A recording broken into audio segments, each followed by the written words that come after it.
Labą dieną. Labą dieną. Labą dieną. Nu, norėjom paklausti, ar šitoj gyvenvietėj kas nors turi juodą arklį? Juodo arklio čia nieks neturi. Tai gal kai kas juodą tūnį tuli? Ką? Juodų šunių irgi nieks nesivedžioja. Netuli. O, tai gal tada, tai juoda karvė gal turi? Kalvė. Ko čia prikybot? Kur matyt juodą karvę vidury gyvenvietės? Nu va, taip ir galvoju. Garantuotai būsim kleboną nukirpti. O jėdau, 20 katėvelį. Aš tau sakiau, kad klebonas tu kaliaučia. Nu, ką padarysi, vyručiai? Nu, autoįvykis užfiksuosim, išsiaiškinsim. Teitko, ką jie padarys. Kas kaltas, aišku, jau čia. Nu, tai fūrą vairuojat? Aišku, iš toli? Ai, iš Prancūzijos. Aišku, nepavargstat? Ai, ne, mesgi pasikeičiam.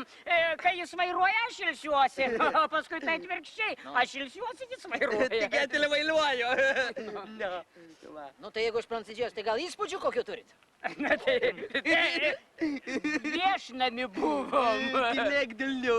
Aš išeidamas 500 frankų gavau. A, tik tai 50.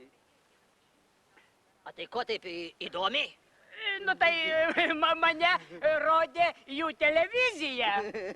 Ne. A tai kodėl tu tada mažiau? Ai, mane tik per vietinį radijų transliavo. Tai mes įleisim jau gerai. Tai aišku, tada, nu tai ir eikit, reiškia. Gerai. A, klausykit, ko tu klebonų dalyt mum? Klebono nejudinkit, palikit vietoj kaip gulit, išsiaiškinsim. Gerai, kad jau nebėra atlona. Kas nebėra? Nieko. A, nu, vyručiai, palaukit truputį. Žinot, gal nueikit pas inspektorių. Jis žinos, ką daryt. Gerai, kai jūs prieisit, pasakykit, kad jūs nuo komisaro. Na, komisaro, gerai, einu. Vyta gėlė labai malonių buvo. Visą gerą.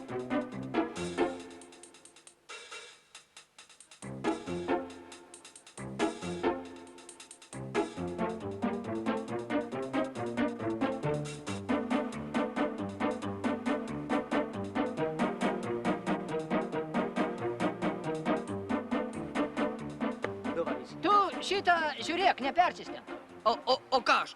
Ką, o kas aną sykį vietoj prisėdimų liepė daryti atsispaudimus ir prisitraukimus? Nu, o ką? O kas dar anksčiau liepė bėgti krosą 10 kilometrų ir paskui iš paskos važiavo automobiliu su migalkėm ant 90? Nu, o ką? Tai va tai. Nu, ką, taigi, ašgi baigęs fizinį parengimą pedagoginiam, visą gyvenimą svajojau dirbti treneriu. Treneriu. Nu, tu dirb, bet nepersistenk. Eik. Šiandien dar daug darbo laukia.